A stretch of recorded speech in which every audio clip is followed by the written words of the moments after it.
Olá pessoal, estamos aqui na Pontifícia Universidade Católica de São Paulo, no curso de Letras, na disciplina Língua Portuguesa, História, Cultura, Identidade e Ensino.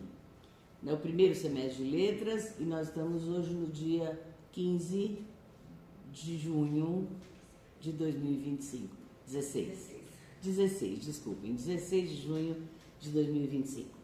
Assistiremos agora a apresentação de Mariane Duarte e Amir Formiga, o ensino de língua portuguesa para refugiados, que estão trabalhando com a questão do PLAC.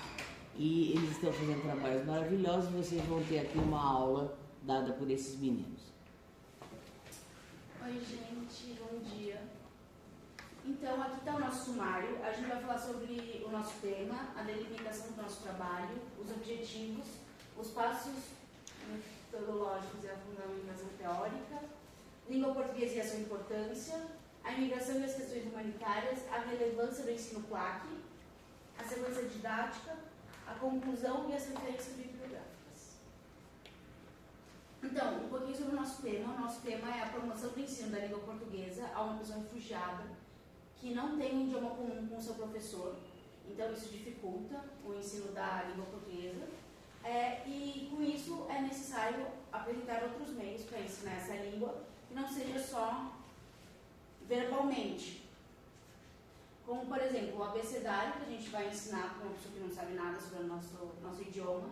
Linguagem visual, que seria o jeito que a gente ensinaria essa pessoa a aprender a nossa língua. Com imagens e gestos também, como, por exemplo, eu, você, eles. Então, os nossos objetivos com esse trabalho são encontrar os caminhos para um ensino mais efetivo e personalizado da língua portuguesa para os imigrantes que estão chegando, para entender o que eles querem, o que eles estão precisando, e etc. E introduzir a língua portuguesa na vida desses imigrantes, para que eles possam conseguir independência, viver, trabalho, se comunicar de uma maneira que eles possam ter independência. Um pouquinho da história do português, bem rapidamente, né? Com a expansão do Império Romano, levou o latim para o resto da Europa, né? Aqui na Península Ibérica, que fica Portugal, aqui na pontinha e o resto da Espanha. Eles levaram o latim para a Península Ibérica. O latim se tornou o latim vulgar, que a gente fala, né? Que é uma variação do latim. Do latim vulgar surgiu o galego-português, e do galego-português surgiu o português de Portugal e, eventualmente, todos os outros portugueses, todas as outras línguas portuguesas que são, né, que existem no mundo, né? A invasão moura também trouxe bastante influência árabe, a invasão moura da Península Ibérica trouxe bastante influência árabe na língua portuguesa, como as palavras que começam com algodão, alface, almirante. E veio para o Brasil com a colonização no século XVI. Eu falo da imigração e das questões humanitárias. Causas da imigração. A gente tem conflitos armados, guerras civis, como tem muito no continente africano e agora, né, na Ucrânia. A perseguição política, étnica e religiosa, que no caso na Ucrânia também é um grande fator, né? Na Ucrânia e na Palestina, são dois fatores que eles dizem que é só político, mas é étnico também, né? É uma perseguição à povo árabe, né? Desastres ambientais, mudanças climáticas, como a gente tem no Haiti, né? A gente teve no Haiti e continua tendo, que foi realmente, além do Haiti ser um país muito empobrecido por conta de sanções econômicas, né? Ele também sofreu muitos desastres ambientais. E por isso tem uma falta de oportunidade, como é o caso do México, né? Que não é tão extrema, mas também tem uma pobreza muito extrema no México, por isso que eles migram para os Estados Unidos. Desafios humanitários, né? Então, crianças desacompanhadas, crianças desacompanhadas de vulnerabilidades específicas, como a gente vê no Estreito de Gibraltar. Gibraltar é de Marrocos, como a gente vê no Estreito de Gibraltar, muitos pais tentavam levar os filhos e só sobravam os filhos quando eles chegavam na praia, né? Os pais morriam no meio da travessia Então, crianças acompanhadas é um fator bem trágico, né? Tráfico de pessoas, que é muito real, né?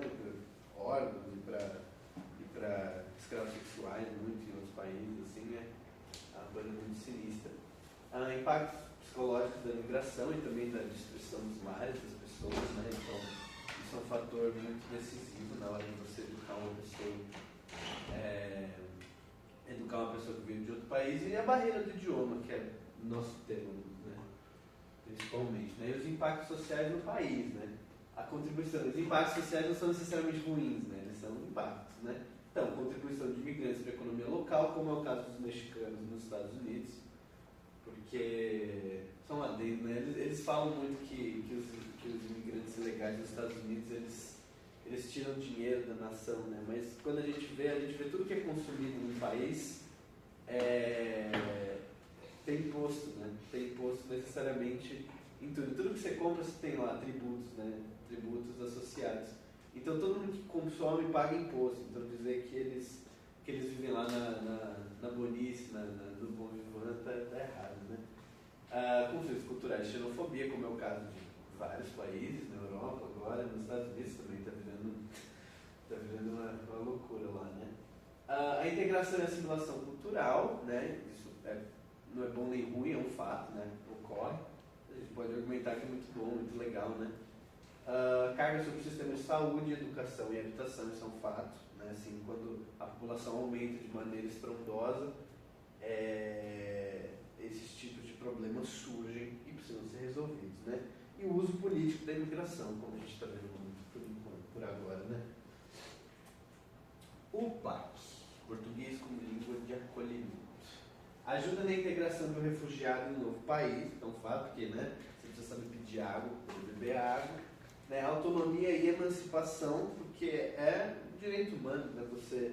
Você poder ter autonomia sobre a sua própria vida e você ter a dignidade de poder lutar por si, né? Lutar por si nas pequenas coisas, como, né, poder pedir uma comida, saber comprar um salgadinho no mercado, saber comprar um quilo de carne para comer, né? O combate à xenofobia, né, que é importante, que é a educação, e a construção de uma identidade, né? Uma identidade nova que surge quando a pessoa vem para um país novo. E aqui tem a nossa sequência didática. A gente preparou 8 aulas ao decorrer de um mês. Então é isso. Então, na primeira aula, a gente teria o objetivo de iniciar uma comunicação básica entre os alunos. E de atividade, a gente faria uma apresentação e escreveria um cartaz com vários olados em diferentes línguas, para ter uma variedade, saber quantos idiomas a gente está lidando. Segunda aula teria o objetivo de treinar saudações do dia a dia, então você conversar com alguém, falar oi, falar tchau. E as atividades seriam... e aprender sobre o abecedário, porque tem alguns refugiados que não têm o mesmo abecedário que nós, então precisa ter esse reconhecimento. A terceira aula seria reconhecer e nomear documentos, porque isso é uma parte muito importante quando você vai em algum lugar, você precisa falar sobre o seu documento e tal. E falar sobre números, então fazer uma simulação de um preenchimento de uma ficha de identificação, que é muito importante, e preencher uma tabela de números de 1 a 20, para eles começarem a aprender sobre. A quarta aula seria aprender sobre os dias da semana, data e meses, e preencher calendários com as datas de aniversário de todos os alunos e fazer um jogo de memória com os números. Na quinta aula seria apresentar o nome das cores e dos alimentos, para que eles possam pedir o que eles querem e saber sobre as cores também. Fazer uma lista com os alimentos que os alunos gostem e fazer um bingo das cores, para eles conseguirem memorizar e começar a aprender. A sexta aula seria aprender sobre os locais da cidade no caso, para eles poderem pedir informação, para saber como eles chegam em algum lugar. E a atividade seria ter um mapa da cidade de São Paulo e um diálogo pedindo alguma informação e eles teriam que traçar um caminho até o lugar que eles querem chegar também no mapa. A sétima aula seria nomear as partes do corpo e aprender como dizer alguns sintomas, caso eles precisem ir ao médico, fazer alguma consulta. Então, ia ter uma simulação de uma passagem pela triagem, que eles possam exercitar isso. E eles iam aprender a escrever os nomes da parte do corpo em uma silhueta humana grande. A 8ª aula, que seria a última, a gente ia revisar os conteúdos e que foi aprendido ao decorrer do mês, e um quiz com várias perguntas sobre todos os temas que a gente aprendeu no decorrer desse mês, e compartilhamento do que aprendeu no final, uma roda, as pessoas compartilharam. Conclusão.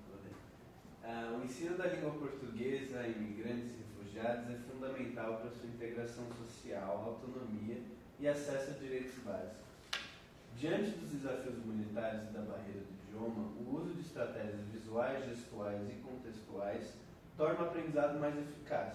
A proposta de uma sequência didática prática e sensível mostra como é possível ensinar de forma inclusiva, respeitando as vivências e necessidades dos alunos. Assim, a língua portuguesa se torna não apenas um meio de comunicação, mas também um instrumento de acolhimento e cidadania.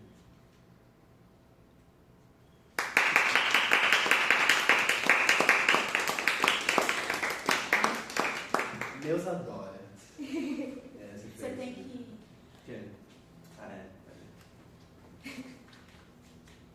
Espera um pouquinho. Então, veja, nós acabamos de assistir a apresentação do trabalho dos meninos, Mariana e Amir.